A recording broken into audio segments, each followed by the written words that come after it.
मंडळी, देवेंद्र फडणवीस आणि इतर मंत्र्यांनी 13 नोव्हेंबरला नाशिकमध्ये जो 12 वर्षांनी कुंभमेळा भरतो त्याचे भूमिपूजन केले आणि स्थानिक प्रशासन म्हणजे म्युन्सिपाल्टीने तपोवनमधील 1825 झाडे आहेत ती झाडे तोडण्याचा निर्णय घेतला।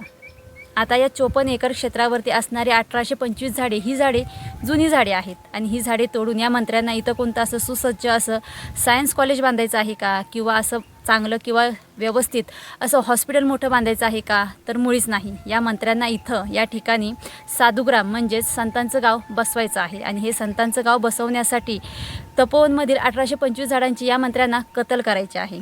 आता महाराष्ट्रात साधू म्हणजे कोण किंवा देशात साधू म्हणजे कोण, ज्यांच्यासाठी ही 54 एकरवरती असणारी 1825 झाडे यांना तोडायची आहेत आणि तिथं साधुग्राम बनवायचं आहे। साधू संत म्हणजे नेमकं काय? खांद्याला गाठोडे बांधून फिरायचं, तोंडाने रामराम करायचं, अंगाला भस्म लावायचं, लोकांना फसवून मोठ्या प्रमाणात दानदक्षिणा गोळा करायच्या, हे साधू संत का? ज्यांच्यासाठी तपोवनमधील 1825 झाडे तोडून त्या ठिकाणी साधुग्राम बनवण्याचा विचार फडणवीस करतायत। संत तुकाराम महाराज एका अभंगात थेट सांगतायत की ढोंगी संत कसा ओळखावा, जाणावे संत ढोंगी कैसे, फिरती गाठोडे घेऊ नखिसे, अंगी लावती भस्म सकळ, डोळे मिटूनी बसती स्थळ, हाती माळ घेऊ न मोठी, नाम विठ्ठलाचे नेमती खोटी, तुका म्हणे ऐसे नरदेह, नरकभागी होते ठाई ठाई।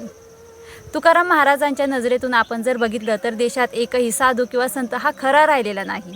मग ही तपोवनमधील 1825 झाडे तोडून त्या ठिकाणी साधुग्राम बनवण्याचा तुमचा आग्रह का असावा? कारण विकासाच्या नावाखाली तुम्ही जी कामं करता त्या कामांवरती जनतेचं लक्ष जाऊ नये म्हणून जनतेला कुठेतरी अंधश्रद्धा, जातीवाद, अंधभक्त बनवण्याचा तुमचा हा एजेंडा आहे आणि या एजेंड्याच्या खातीर तुम्ही अट्टाहास धरलेला आहे।